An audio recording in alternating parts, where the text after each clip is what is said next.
Good day, class. This is Professor De Leon, and you know me, so there is no really a need to see me for this. I am most pleased to know that you are accessing this information, this material, because this is probably the most important class that we will have in this course. We will set the basics, and this is the real introduction to linguistics. Now, before we go straight to the point and into linguistics, let's start by something basic. Let's begin by asking one simple word that has a very profound meaning. This is probably the only way we can use the word profound. Now, let's start by asking what language is. What is a language? And of course, you have the definitions from different, maybe encyclopedias, or perhaps you have different definitions from dictionaries. And if you ask another person, maybe a linguist, or perhaps a writer, a poet, each one will have a different way of looking at the word language. But just as you probably know, is something human. But let's begin by saying human and emphasizing on that. Not quite exclusively for humans. There are some things that we shared also with other, with other beings. But we are talking about the language is, for our purposes, is the way we use to communicate. It's just the means of communication. And you are probably reading the definition right now, and you are probably agreeing or disagreeing, but we all have to understand that language is the means of communication. Now, if we get to know a little more about the language, we also have different ways of defining that term. And by term, I'm talking about, for example, when they say that the method of human communication is either spoken or written, consisting of the use of words in a structured and conventional way. And you probably read the definitions and the synonyms and everything. But before we continue with that, let's stop and make a pause. Well, let's not stop. Let's pause it and let's pay attention to the word structured and conventional. Actually, we are talking about the conventional way. When we say structured, means that we have to follow certain patterns that are established maybe by a law requiring it to use the language, or perhaps by just a convention. And when we say convention, we are talking about the usual way people use the language for one particular sense or another. So, if we are talking about the conventional way of using the language, it means the way people with sharing a certain background use the language, and of course, usually the way they project that language.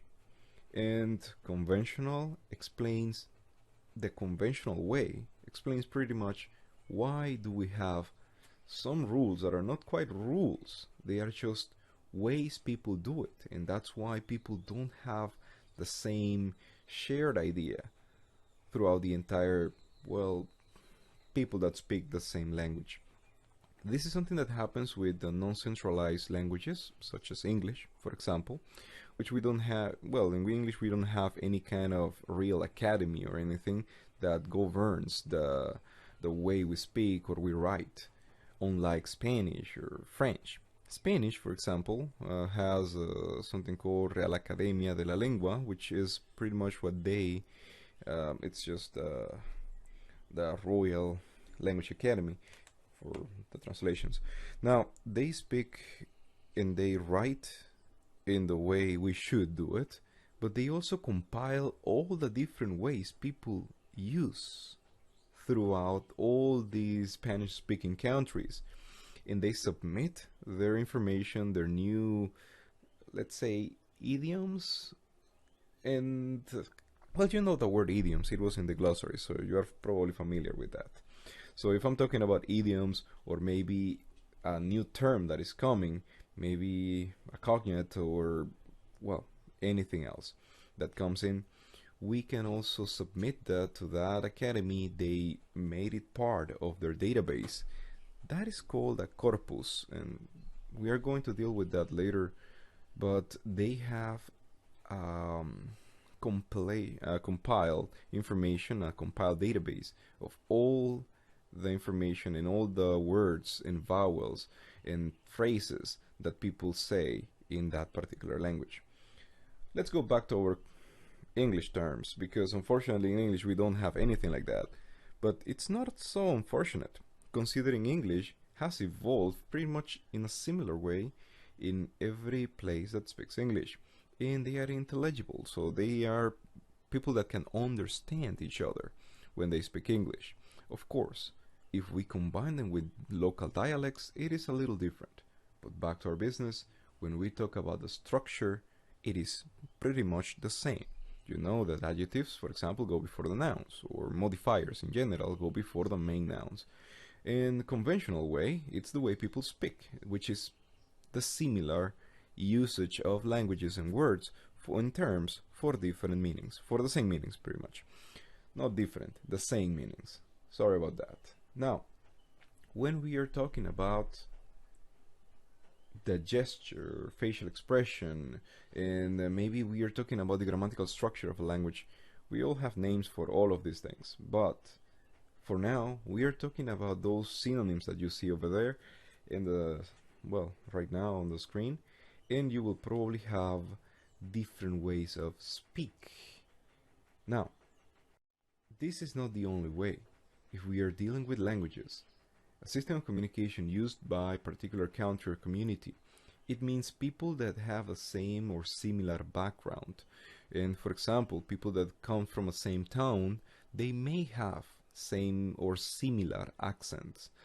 Or if we are talking about a particular country, people on that particular country understand each other. And this is something that happens a lot in Panama. This is a very small country if we are talking about the territory we occupy. But, and of course, we are just about 4 million people, including the people that come from other countries as well. So we are considering that we are pretty small for, well, nation standards and country standards. But it doesn't mean that we all speak the same way. And if you are guessing, people from different provinces here in Panama speak in a different way, they definitely do. And just to be honest, whenever you see someone speaking, let's say, speaking in a particular way, you can actually guess where is that person coming from. Maybe if the person speaks with a certain accent, you can imagine that person comes from maybe, let's say, from Panama, or from Colón, or from Veraguas, or why not, maybe from Bocas del Toro. We have different ways of identify people just by the way they speak. And this is something that happens. We are speaking Spanish, which is pretty much the same language throughout the entire country. But people speak in a different way, something that makes them part of one particular subgroup of the languages spoken in one country. If we are talking about language, and let's just make a pause in here, because language comes from, well, you probably know the origin of the words by now, but if you're talking about language, in English is the same as the first or second language, is the same term language. But in other languages, and just to be fair, in Spanish, we are talking about the most common spoken language in Panama. If we say Spanish, Spanish has two ways of saying language. One is lenguaje, which is the literal translation of language, and that means the first language, the mother tongue, the native tongue of the person. Then if we are talking about idioma, which is the same translation in English, which is language. Idioma is spoken or written by a person whose the mother tongue is different, which means This is for second, third, fourth, or any other language. Polyglots may have the same one language and then no other languages. In English is the same. In Spanish, it's a little different. People identify as the first language, the mother tongue, as lenguaje, and any other language in addition to that would be considered idioma. Now, again, this is not particularly applicable. There are some, not exceptions, but we can say different ways of applying these particular concepts.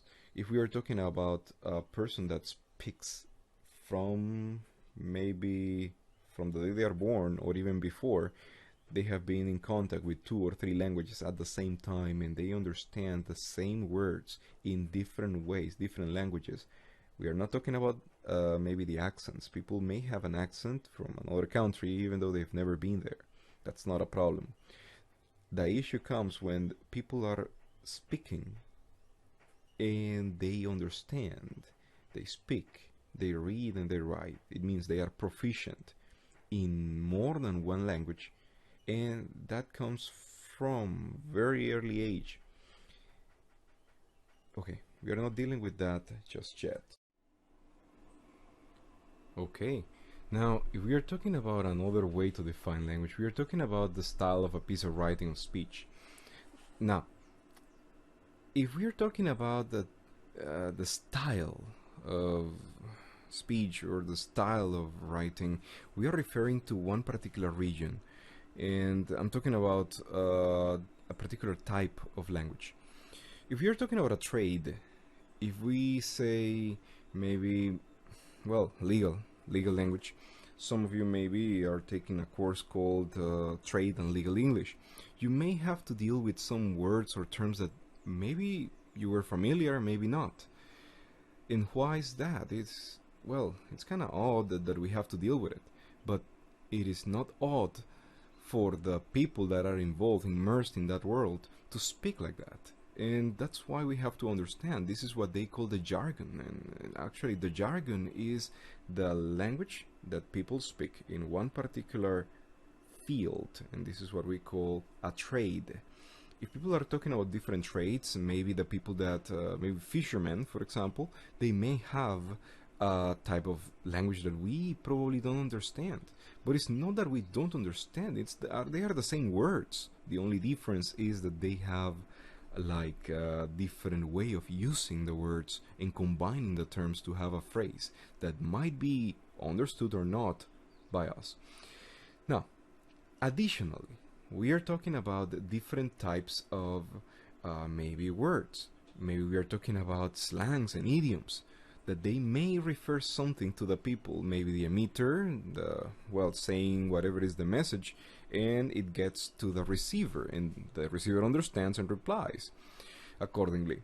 But the problem lays on a simple fact that for some reason not everyone understands what they are saying, even within the same region. This is why when we say idioms or slangs, they are something that is maybe global, something that people understand across countries and, well, just by using the language, and also with the change of times. But also, sometimes those slangs and idioms are considered non-formal because they are not referring to the English, or actually the language, whichever the language is, per se. They are not part of the language. They are just used for maybe a generation of people that share something in common, but whenever we want to keep something that will stay for maybe a lasting experience or something like that, that we will have like a book, for example, we are sharing our biography. In case you want to write that, you are sharing your biography and you will explain your experiences and what happened to your life. Then you cannot use idioms and slangs that often, or people will get confused. Maybe in the future, maybe 50 years from now, if someone will try to read your book, your biography, they won't understand what you're saying. And this is what is happening now to the people that try to speak try to write using the slangs from the times and at the beginning of the 20th century, for example, before the World War II. Now, if we are talking about maybe the ways of speech that people have when they are talking over the radio, up to a few years ago, we still consider the people that worked at the radio and also the television something like communicators, people that have that bless of speech, and they can speak fluently, and they can if they are reading, they can read without pausing, they can read actually making all the pauses necessary, not without pausing. They can do everything with the voice, and of course their acting. Nowadays we don't see that often. That is kind of professionalism that has been lost. But now people also consider, or have these people, the people in the telecommunication business, we consider them as examples. Still consider them as examples. Among themselves, they have to speak with their terms, and their terminology probably lays on terms that we probably don't understand about production and maybe acting, rolling, and other things. Perhaps we are not familiar with the terms. That's why they have something called a jargon. The jargon is that special vocabulary specifically designed or specifically created by the need of people from one particular field to communicate among themselves in a clear and easy way without much word. Now, if we are talking about maybe offensive language, we are also dealing with, again, a type of language that perhaps the other person is not really understanding. If maybe a youngster, a young boy or a young girl, talks to an elder person, and you know nowadays people don't really have that thing we call respect, a long time ago, respect for elders. So now they want to talk something and they want to say something to them and they want to insult them.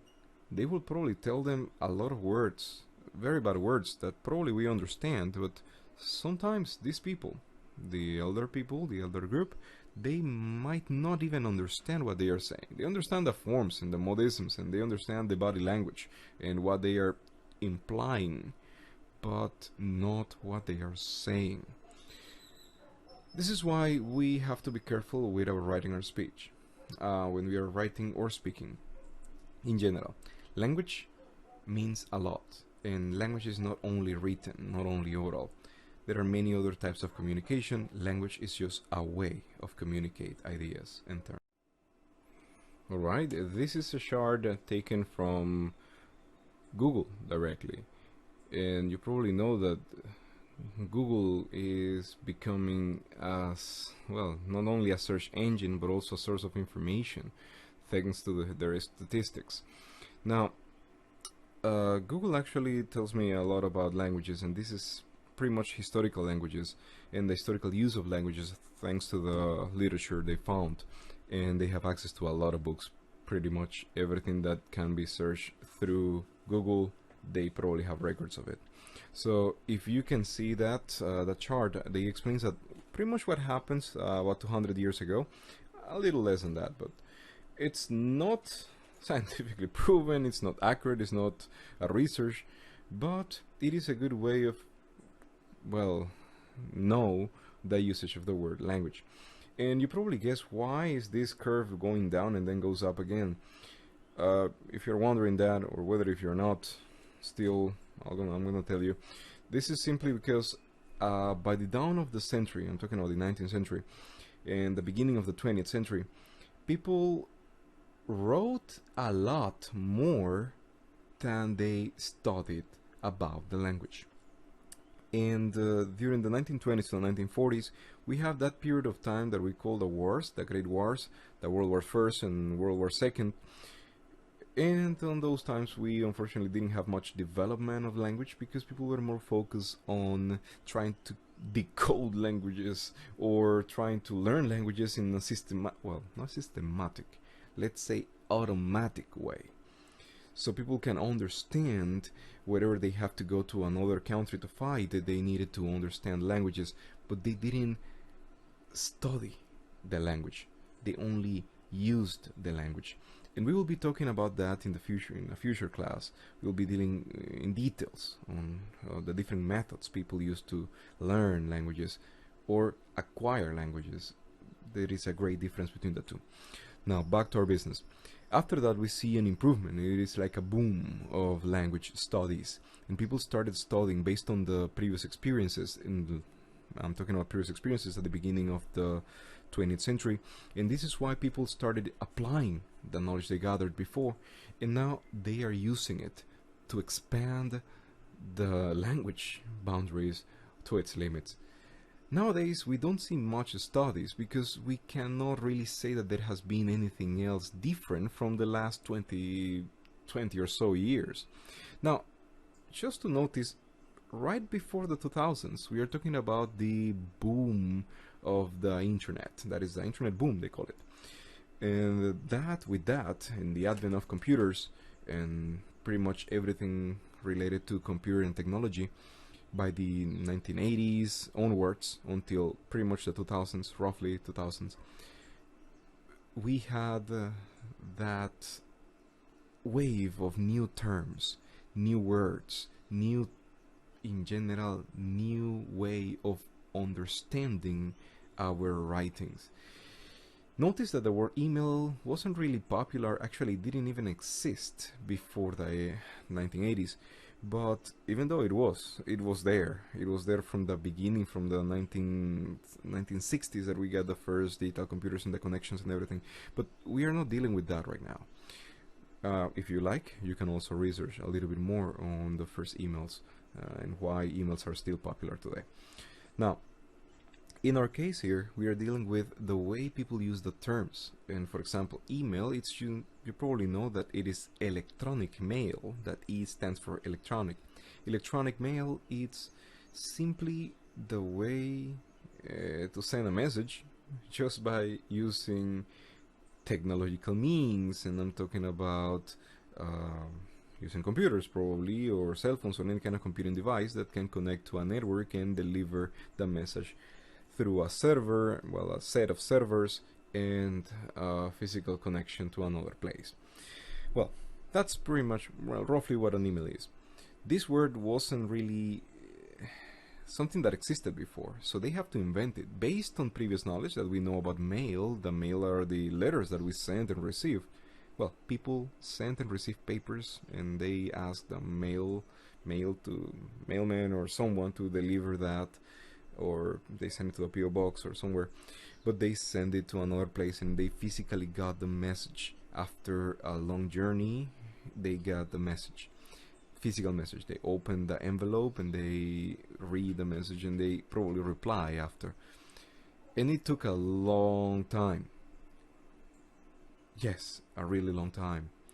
But now we are in a different world, something that whenever you click on send on your email, you probably get the answer. Well, you know it got to the place it was meant to go immediately, or perhaps in a matter of seconds. Now, things have changed, and now languages are a bit more complex thanks to that enrichment from the technologies. Those influences are lasting, and now they are still applicable today, 20 or 30 years later. So we can say that the language has been evolving ever since it was created, actually, since the inception of languages, the concept of languages. And that was way back from the Sanskrit and many others that were before that. But of course, the first records lay from that. We will be dealing with that in the next few minutes, but for now, let's go straight to our point. We will be talking about what is linguistics. And now you will probably find the easiest definition, and that will be pretty easy considering you already have one of the definitions in our glossary. We are talking about the definition is basically the study of the language. Yes, that is quite right, but it goes way deeper than just studying language. If we are talking about studies of the language, we have to start from the beginning. So There are different things that we study in linguistics, and if we are dealing with the predominant parts, we are talking about the six main components of linguistics as phonetics. And you probably know about the phonology and morphology, syntax, semantics, and pragmatics. And you have the definitions as well, so I'm not going to deal with the definitions, but bear in mind that those are the core elements of linguistic. And if we are dealing with elements if we deal with elements of linguistics, we are also talking about maybe different parts, different studies that also relate, and that is to say, some specialized or interdisciplinary branches of linguistics. And if we are dealing with historical linguistics, for example, we are talking about the way the languages change throughout the time. And if I'm talking about the changes, it is affected by the era, the periods, and how the circumstances of that particular era changed or shaped the way languages have been developing. Okay, if you're talking about social linguistics, let's make a stop in here, because social linguistics is very similar, very similar to the sociology of language. So that is to say, to avoid the confusions. Social linguistics or social linguistics, not the same thing.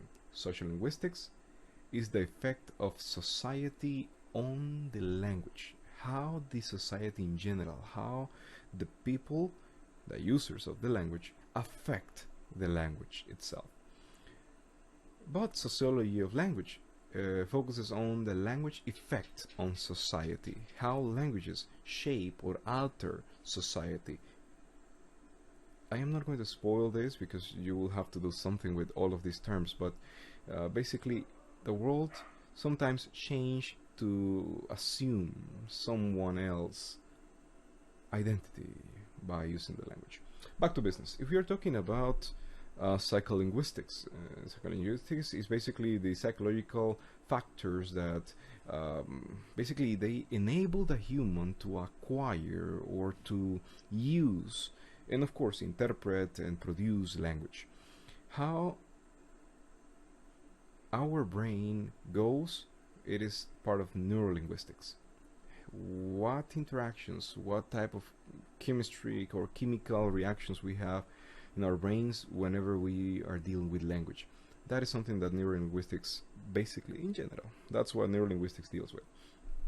Now, going back to the order, if I'm talking about anthropological linguistics, which is people know it as ethnolinguistics, and sometimes people also call it cultural linguistics. It's a field of linguistics that simply it bridges the gap between the culture and language, and it is not even close to using dialects. It's just the way people and culture unites, and sometimes they're intertwined, and sometimes it just works as one, as how society evolves and the language itself evolves with that particular society, maybe through politics or maybe through the economic relations, or of course external factors that also affect it. So it depends, and it actually lays on the way the culture and language are intertwined, are connected. If you're talking about dialectology, just to be clear on that one, it is the study of topics and the divergences of the dialects from one ancestor. In general, how one language or one dialect affected or changed whenever it evolved into two or more variants, and that is what we call the synchronic variation and other things that you will probably have to research a little more. But in our case, we are dealing with dialectology as how local dialects, they are rooted to one ancestor, and why sometimes languages like the Scandinavian languages, they all have relations, but we can say they are intelligible, so people can understand roughly, they can understand what other people say in other languages from Nordic region, but they are not proficient because they are not quite speakers of the language. But since their language has the same origin, and actually it was exactly the same language, except that they have split kingdoms and they wanted to have like different shapes of languages and all that. But again, that is history, people, but we are not dealing with that right now. But in general, they share the same background. That's why they have the same or similar terms, sounds, phonemes for the same objects. So in general, the same objects and expressions, they have the same or similar sounds, and that's why it is easier for them to understand each other, even though they are not speakers of one or the other language. And just in case, they speak several languages by default. Back to our business. If we are talking about well, computational linguistics, that is something that I will deal, but I will deal with that in a different way, and that is something that you will probably have to research a little more. But just to give you a hint, it deals with logics. And if you probably know about programming computers, and I'm talking about not computers, let's say programming anything in general, you have to deal with something called logics. If 1 plus 1 equals 2, then 1 plus 2 equals, and probably the answer would be yes, exactly what you were thinking.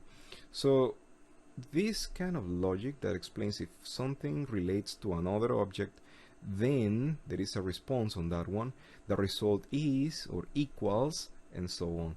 This is the type of computational linguistics that we are dealing with at this point. Once again, you will have to go a little deeper, but this is roughly the idea of what we are dealing with specialized interdisciplinary linguistics. And honestly, the information, it's vast. And if we are talking about different types, for example, stylistics, the study of interpretation of text, basically based on the linguistic and tonal style, basically the way people talk. That is stylistic. If we are talking about maybe linguistic typology, that is also the one that classifies languages according to their structural and functional features. And structure and function are two different things, two opposite things in linguistics. So everything that we are dealing right now, it's just a general knowledge as an overview about what linguistics are. But it is so complex that we have to dive deeper. And this is why you cannot stop by just paying attention to this. You have to go and research each one of what all the points that we are dealing with in this class. So please go and find more information. Well, according to the Linguistic Society of America, linguistics attempts to understand how language is stored in the human mind brain and how it is part of everyday human behavior through its sister fields of neuroscience, philosophy, psychology, anthropology, sociology, and computer science. Now, if we go a little beyond that, we can also consider that linguistics conducts formal studies of speech sounds. But how does it work? If we have over, as they said here, they have like 6,000 languages. And just to give you an idea, we can say that only India has several hundred languages. And that's just to give you a rough idea of what happens. And I'm talking about languages, not even counting dialects. So we have a lot, and this is why we have to study the language families. And the language family comes from one origin, then the origin is the root, or simply becomes like the main branch, and then from the branch we have different sub-branches that divert that particular language, and how it is evolving throughout the region, scattered through that particular region, or why not, maybe with a communication way, and maybe a means of communication. Language has communication, and maybe the language has been in contact with other languages and it has been influenced. And this communication with other languages makes something called an interlingua and other different things that happen within this process. But every time we have those structure and how we can our brain process the words, or actually the characters we see on the screen, or maybe in a book if you have one of those. So yes, they always have this meaning for us because we know the language. And that is exactly linguistic examine the relationship between written and spoken languages, as well as the underlying neural structures that enable us to use the language. And not only in a simple way, we can also consider, and whenever we are dealing with fields of study, we are mostly dealing with discourse analysis. And of course, discourse analysis is talking about what things are involved, everything that is involved during the communication process, from the origin as language as a means of communication, but there is the communication itself, and it goes to the receiver. Everything that happens, and I'm talking about maybe the gender differences among gestures and how people maybe cross their arms and legs, or maybe how they gesticulate and they change, or maybe they stare at the other person. Everything that is verbal and non-verbal might also come and play a big role in the discourse analysis. Languages in contact. What happens when cultures are exposed to different languages? And in this case, we are mostly dealing with different, what we call linguistic borrowings, that people get something from a different languages, and English is a specialist in that. It's a thief. English is a thief when it comes to words that it doesn't have. Reason is very simple to understand, that whenever we are talking and we don't understand what we are saying, people will ask, what does it mean? And we will try to find an equivalent in English or in Spanish, in our case, as we are in Panama.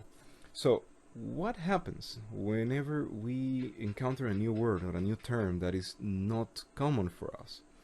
And this is something that will happen even in popular culture, what we call pop culture, that we sometimes have to change our translations because sometimes the terms do not exist in the language, or if they are literally translated or literally used without a context, they are probably not understood by the vast majority of people. So when languages get in contact, it's basically because they are sharing maybe a common background, and if they are not sharing a common background, they probably have to assume or steal that particular term and use it on their own. And that is one of the examples, is the word patio. And why? English has a word backyard, and it has maybe the word front yard, or simply maybe well, actually my common ground, or whatever I call it. But people have the term patio in English, and it comes from Spanish, as you probably know. It happens because they are explaining one particular thing that is common in the region in Latin America, and especially from Mexico, because this is from the United States and they have a lot of contact with Mexico. They see the people from Latin America, especially Mexico and Mexican influence, that they have this thing that they have in their backyards, and that they usually share and talk to each other, and they have like a different kind of, not ground, it's not soil, it's not yard, it's simply like a little concrete, or well, any other thing that they have, usually wood or stone or anything, where they can stand on, and they are not stepping on the grass, and it is usually in the backyard, and they are using that for barbecues and other things. And how do they call that? And sometimes it even has a roof. How do they call that? Well, since they didn't have a complete word for that, they started using the term from Spanish, even though it's not correctly used. So they call it patio. And yes, it's exactly as it sounds. That is from Spanish, patio. So one of the things, and of course, machete is another one. Machete, as people call it in English, but you, as Spanish speakers, because I believe you understand Spanish, you should say it correctly. And you will say machete, And you will probably be the envy of these people that they don't speak Spanish, and they will not be able to understand or actually produce that same sound with the same strength as you are. So if you know the language, you can use it. And the same happens for the people who speak Spanish, and they have little knowledge of English, or well, simply knowledge of English, and they want to use the terms in English that we have in Spanish. And of course, they do it pretty well because they speak both languages. Do it as well. If you speak Spanish, use the Spanish words and say pronounce them correctly. And of course, you will be the envy of these people that only speak English. They are monolingual. You are bilingual. So, or at least plurilingual in most cases. Meaning, people do not always understand what we say, even though they hear it. From that statement, I can say that people understand what I'm saying, and yes, they understand, but they understand it in the way they believe is the reality. Not always the meaning is the same that I am trying to convey as the one that people get whenever the communication ends. And I'm talking about communication, not only maybe written or spoken languages. I'm talking about the communication in general. And sometimes the meaning is more important for some people. It's more important than the words we are using, or perhaps the absence of words, considering we also have gestures and other kind of non-verbal communication. So whenever we are talking about maybe the languages, in this case the meaning, it doesn't really affect the language you're using. The meaning is something that we have to study because it is part of linguistics. It is part of the language. Even though we are not using a language by the moment we are trying to convey messages by just looking or staring at someone with one of those killing sights. So just by looking at a person, we understand that something is going on, but we don't know what does it mean. And this is what happens when people try to say something, but they don't know how to express it in words. But they want to make a statement. They want to make the other person understand what you are saying. Sometimes successful, sometimes not. Some other times it's simply impossible to understand what the other person is saying, even though the words might be clear, because it has something called deeper meaning. And this is not only the words, it's basically what is subdued on the words. It's whatever is the intention laying under the words. So if we start talking about multilingualism, we can say as a fact that the majority of the world's population speaks more than one language, and that is because we speak our regional language, and in this case Panama speaks Spanish. But we have, well, a majority of people that speaks maybe 2 or more languages.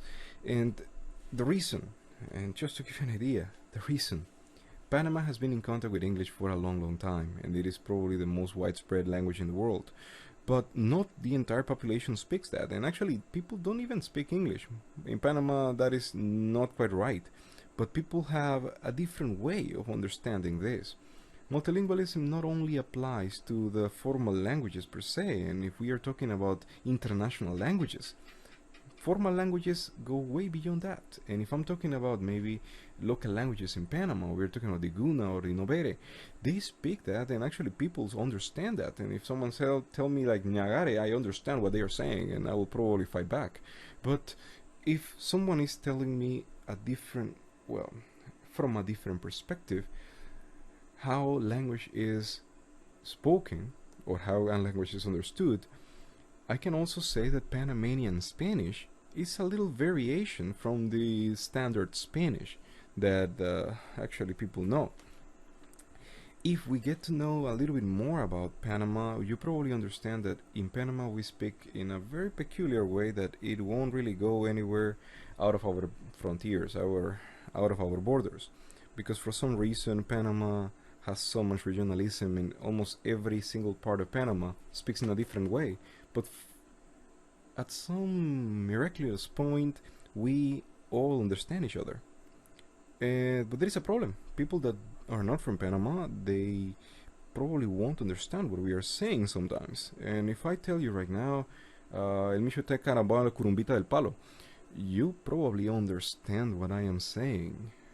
But if someone comes from maybe any other country, and they are maybe not so familiar with Spanish, but they speak Spanish. They are proficient in Spanish, but they don't speak it as a first language.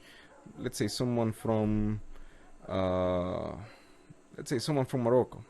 They speak maybe Arabic, but they also have contact with Spanish, the language of Spanish, because of Spain, and perhaps they speak Spanish as well, but they have no idea what I'm saying.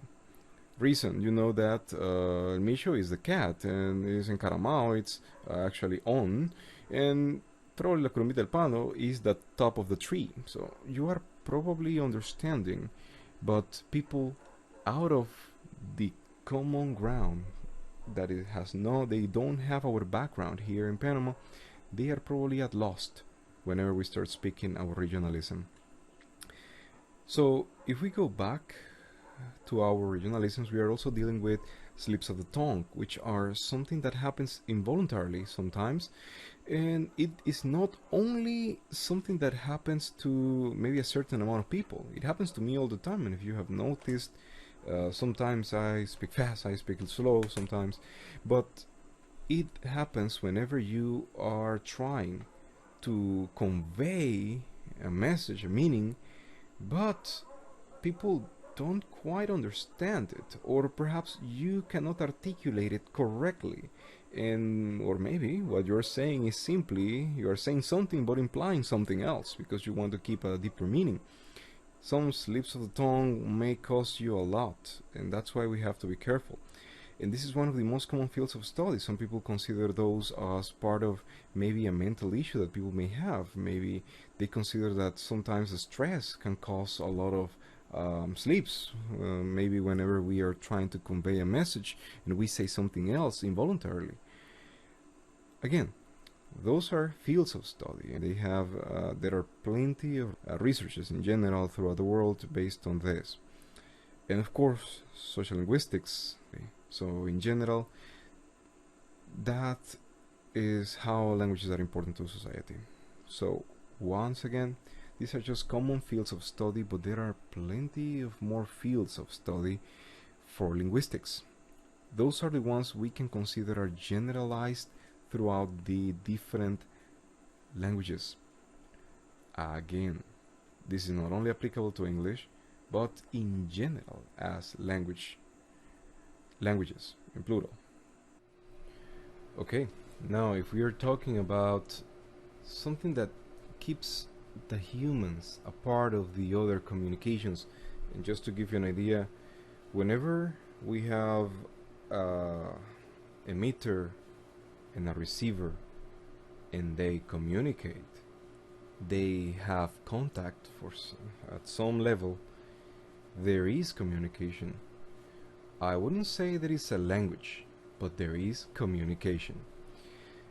In our case, we are referring to the different types of languages, and in general, languages are human things, because animals, even though they have maybe someone emits a sound, and maybe another one receives the sound and maybe reacts, or emits another sound as a reply, maybe they are also having a language, but we don't understand it, and we cannot, since we can comprehend it, we might consider it's not. But so far there are no evidences that they have a complex communication, or at least something so human, like for example the evolution of the language. And you probably know that our language in general is alive, and throughout your research I'm pretty sure you came across this very peculiar point that language is a living thing. It evolves, it changes, and sometimes it drops the use of some terms in favor of other terms because for some reason they adapt to the reality of a term or maybe what is happening in the world at that particular moment. So languages are alive in general, and they change, they evolve, they merge, and they combine different things, and they combine different terms from other languages and they assimilate those terms.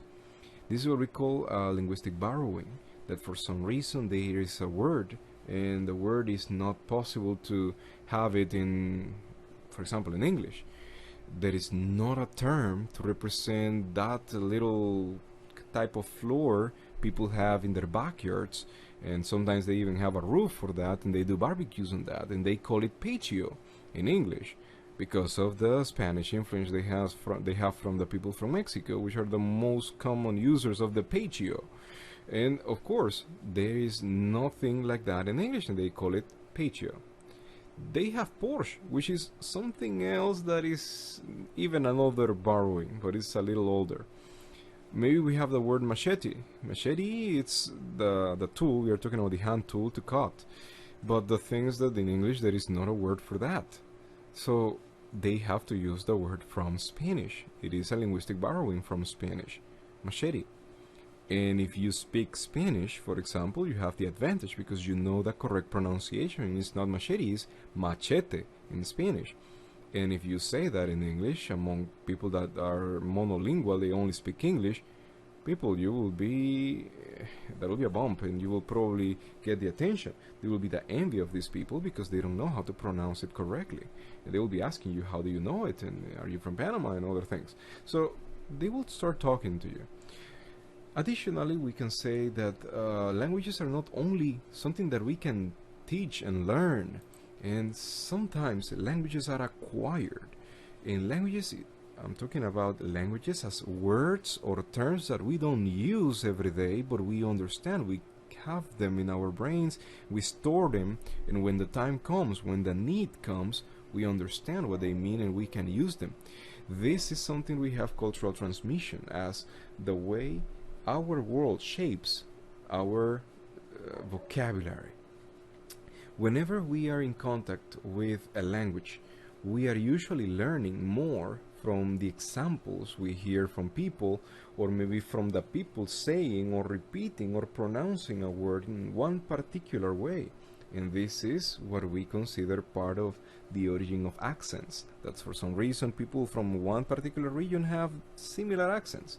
Panama, for example, has in Spanish, because it's our most widely spoken language throughout the country, we can say Spanish has pretty much little to no accent, and this is weird because you've probably heard about the movies, and when they have the movies in Spanish, when you have any movie released in Spanish, there are most likely the same accent that we speak normally in Panama, because they have to try to get the neutral accent wherever they are. And when there is actually not a translation, but an interpretation of the movie from English, for example, and there is an interpretation.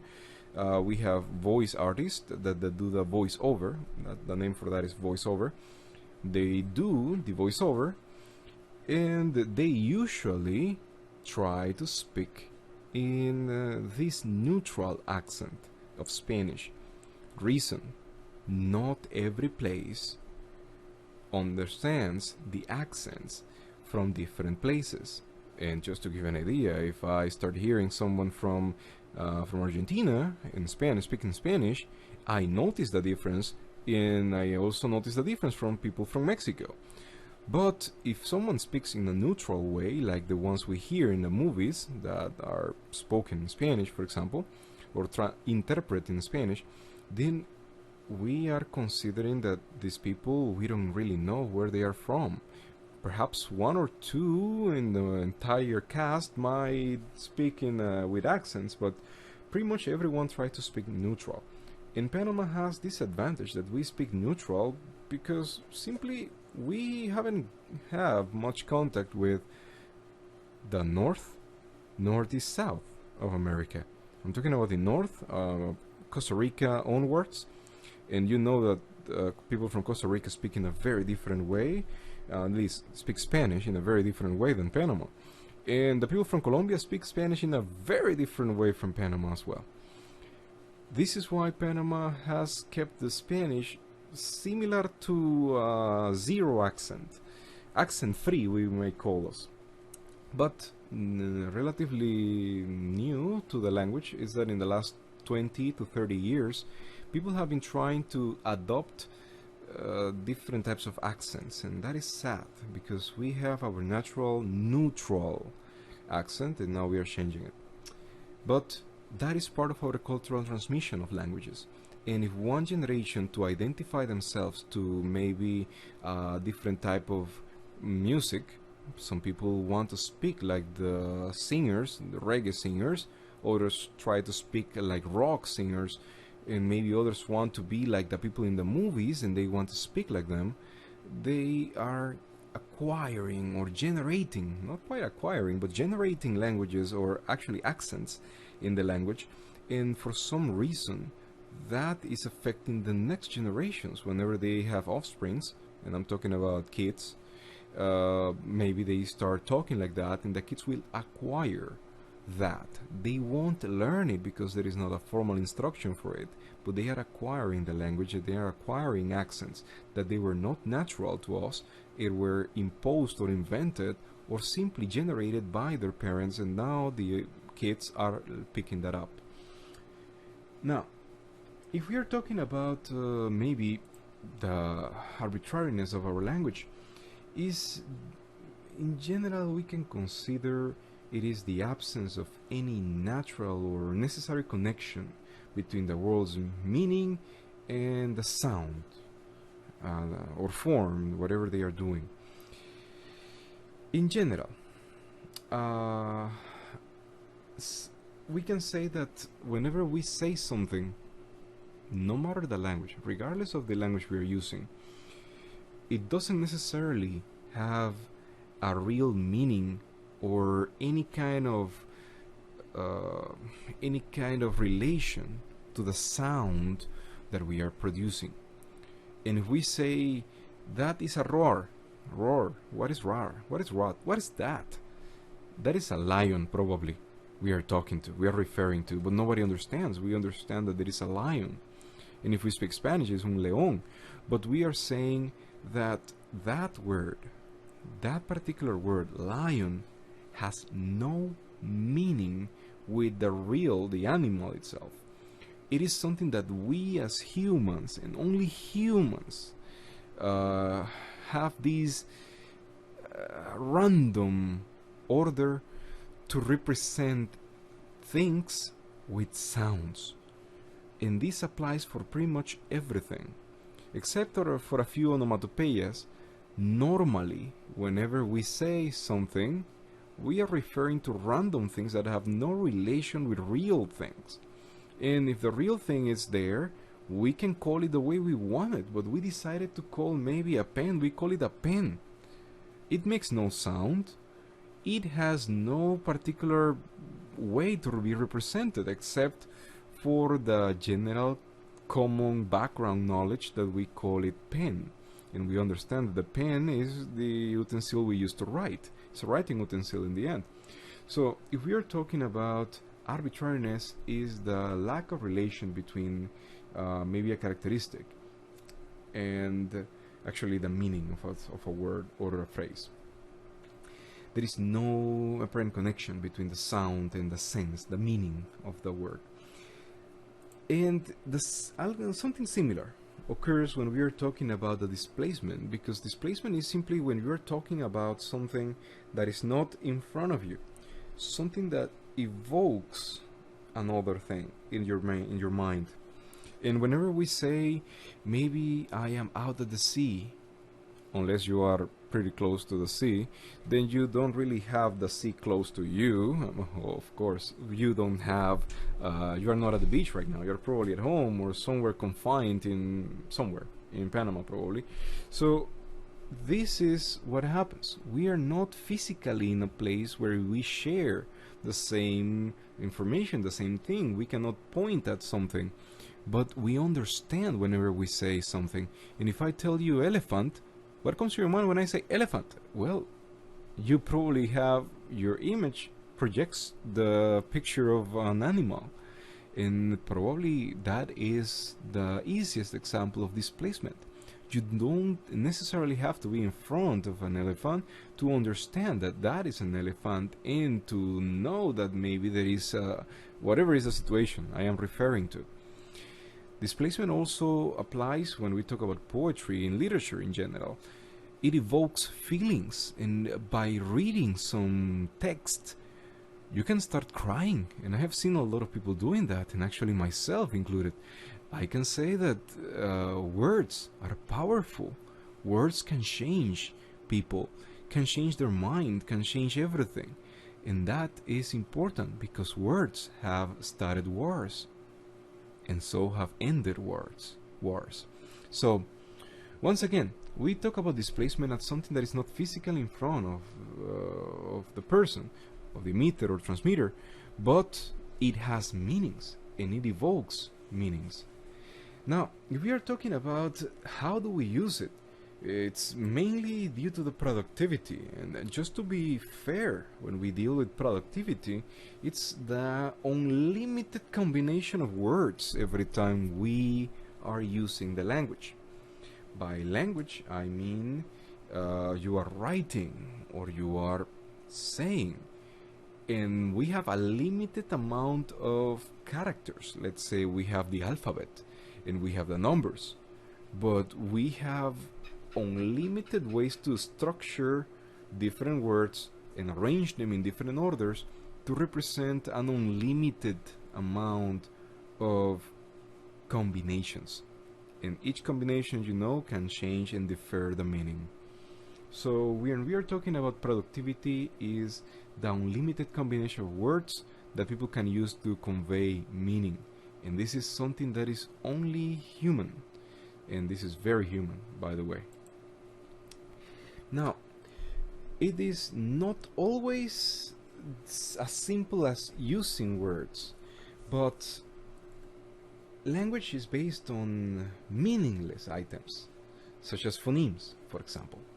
And at the same time, the combination of those meaningless items, called phonemes, the combination of phonemes may have a meaning, and that meaning are words. And we give them the meaning. It is something that we humans give to the words, or in this case, the basic parts of the words when we are speaking, that is a spoken language. When we have phonemes, we just put them together in certain order so they represent something else. This is duality. By themselves they mean something or they mean nothing. So probably if you say ah and then you say and then you say kaif, then you have no meaning apparently if we have them separately. But if we put them together, you say archive, then you are probably talking about that little kind of file wherever you can store things. So you are archiving, and that's interesting because that is the origin of every kind of combination of words, and the words are the basic building blocks for every type of communication in languages. So we are talking about maybe the discreteness and the sounds that have meaning, and their combination in a particular order has a different meaning. This discreteness is what makes the languages so complex that whenever you say a random order versus an order random, wow, that sounds weird because we are familiar with the terms. We are familiar with both terms. But when we are changing the order, it changes also the meaning of whatever we are saying. This is a discreteness whenever we are changing or whenever we are using this property that is unique to human languages. And of course, we also have to consider there are other characteristics that perhaps not exclusively human, because if we use the vocal auditory channel, we can say that maybe other animals do it. And reciprocity is basically whenever we make a sound or we create a sound or we say something, usually there is a response from the other sides if we have a communication. And communication, I'm talking about the emitter emitting, the meaning of communication, and of course the receiver. And specialization, whenever someone is talking about something in particular, and they are referring to a sound and applying that sound into something that is considered real. And if we are talking about non-directionality, it's because whenever we say something, for example, anyone can hear it. And whenever we write something, other people, not the person we are intending, can read it as well. There is no way to encode something that only maybe can go internally to the person, that it doesn't have to go through the eyes or any other means of communication, that can be only understood by the person without the use of the senses. And whenever you have something, even if it is an earbud or something that you have in your ears, people with specific maybe devices, spying devices and other stuff, they can hear whatever you are listening to, even if it is a secret message only played on your cell phone and that directly connected to your headphones, and you have those in-ear headphones, the earbuds, or call them the way you want, and people can still hear it. So no matter how hard you try, people still hear it. And if you're talking about something that you read, it's only for you, encoded and everything, only for your email, for your device, whatever is your cell phone or somewhere. Unfortunately, we have everything on top of us. We have satellites and everything, and people might just have a peek into your screen, so they can still see what you see. So unfortunately, there is no way that someone can send something directly to what the person, to the other person, and the other person is the only one to identify or understand it. There are many attempts, especially with codes, but people can decode any kind of message anyway, sometimes and somehow. Not all of them, but people will be able to decode it eventually. Rapid fade, and we are talking about the fading is whenever I say something, it is said, it is gone. It doesn't stay static in time, it just goes. And that's why the radio transmissions from the beginning of the radio transmissions, when they got into space, they kept traveling and they kept traveling, and they will continue traveling probably forever, because actually they will keep traveling, yes, that's right.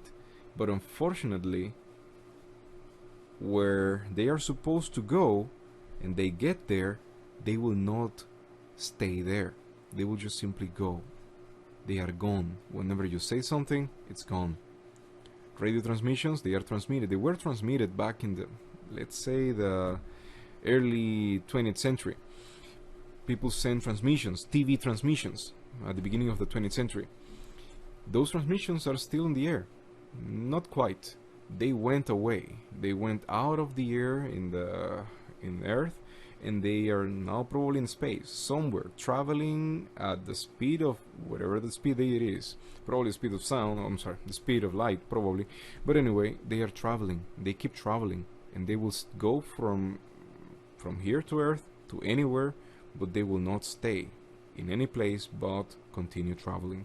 It won't stay in one place forever. Alright, we mentioned a lot of things, so now let's go in a different way. Okay, when dealing with the language perspective, actually our standpoints on how languages can be understood or developed, it's similar. Those are actually what we call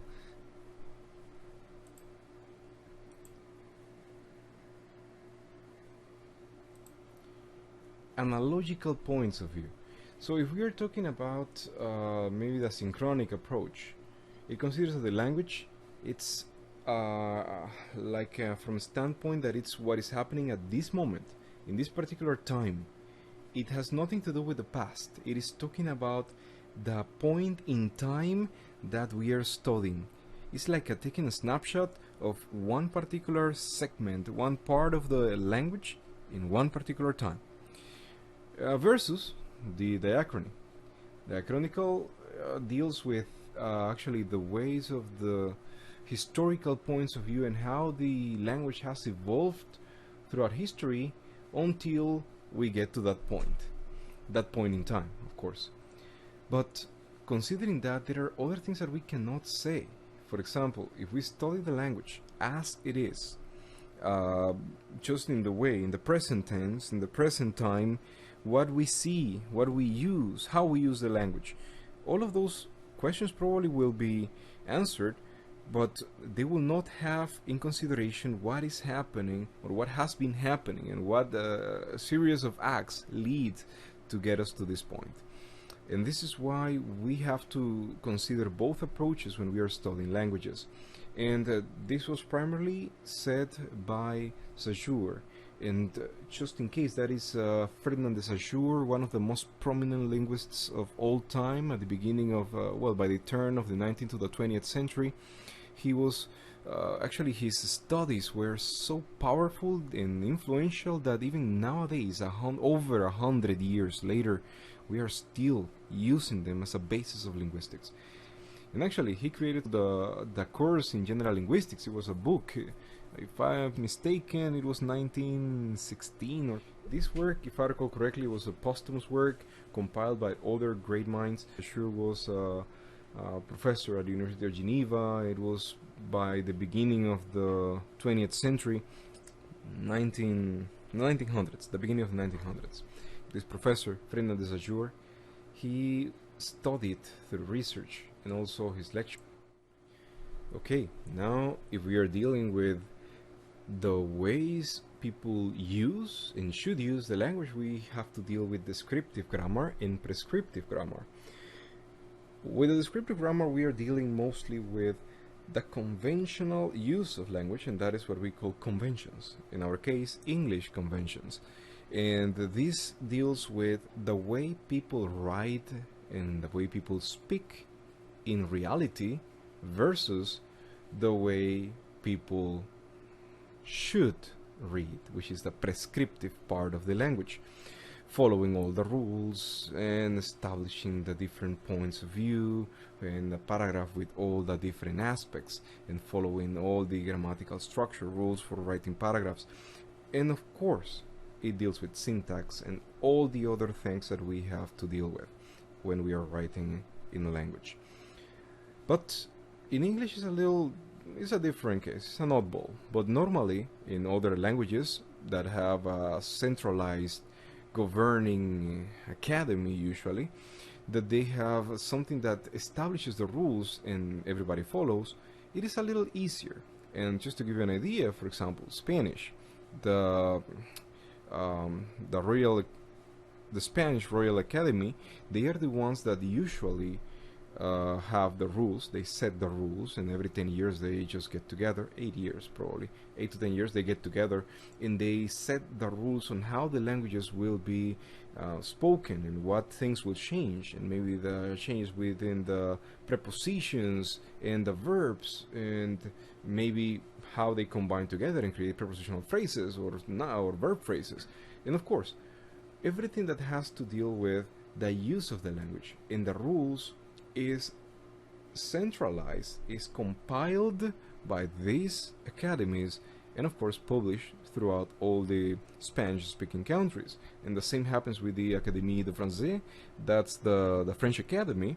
They are also the same thing, the equivalent for Spanish Academy, but in French, and they actually compile all the different, same as in Spanish, they compile all the different terms, regionalisms and modisms, and they just put them together in one centralized, let's say, corpus, because it is a corpus in the end, a centralized corpus in which everyone that speaks the language can use it as a reference.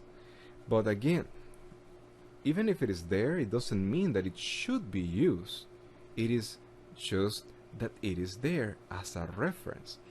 And now we go back, because that leads us to the same thing.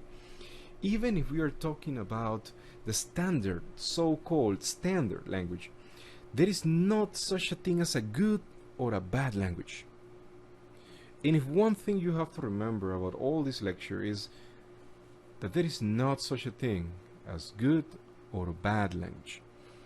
It's simply language.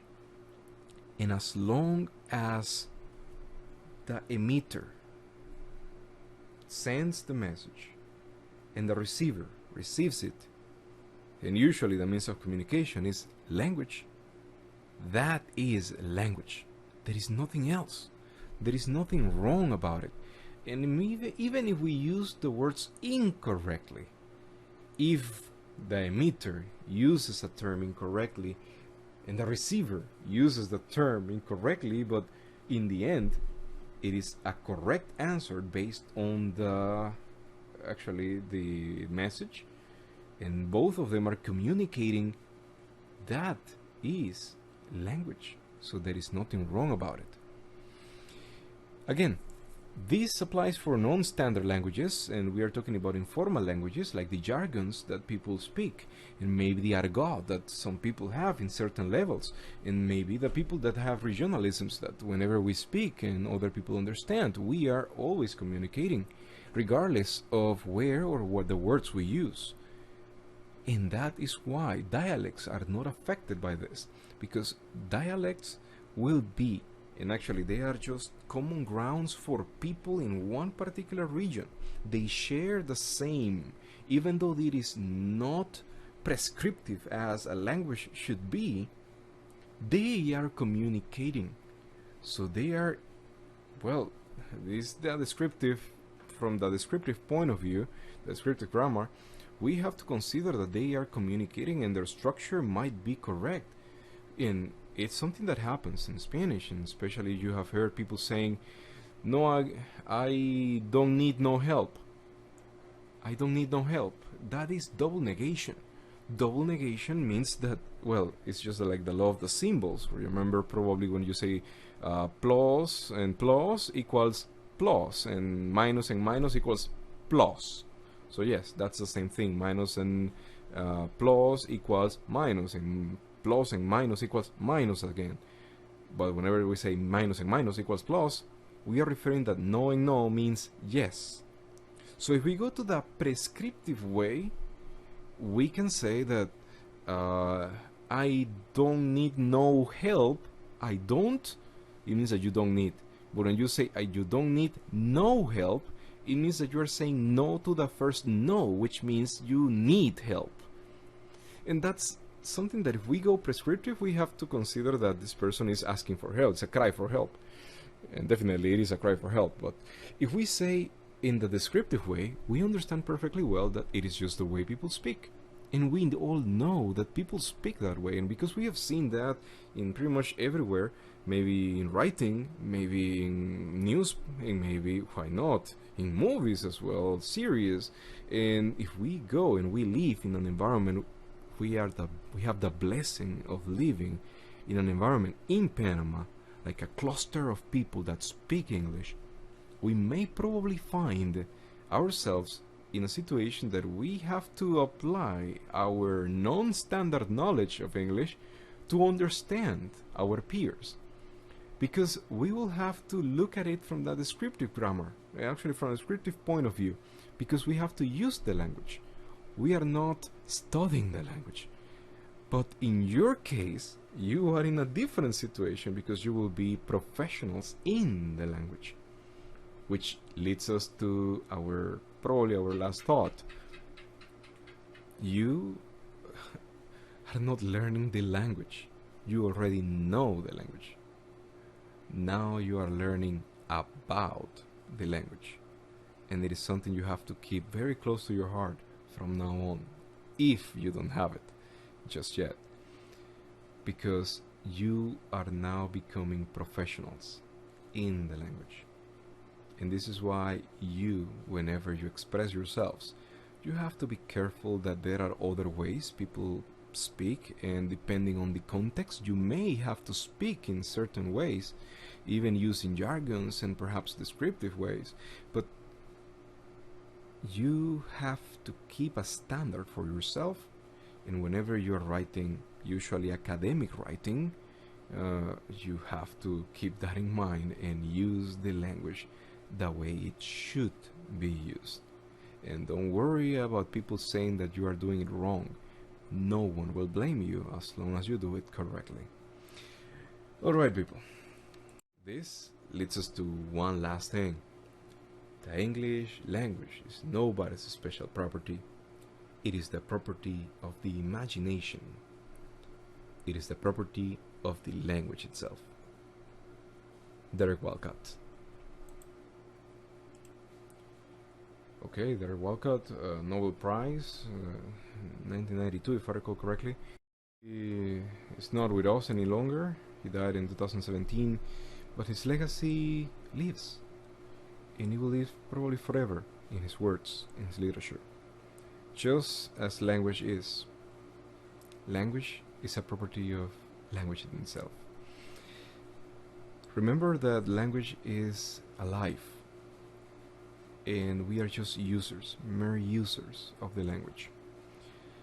But the way we use the language sets the tone of who we are and gives the impressions that will last. Okay, people, that's enough. That's our class number 1. You will have a detailed assignment on what to do, but for today, right now, our class is over.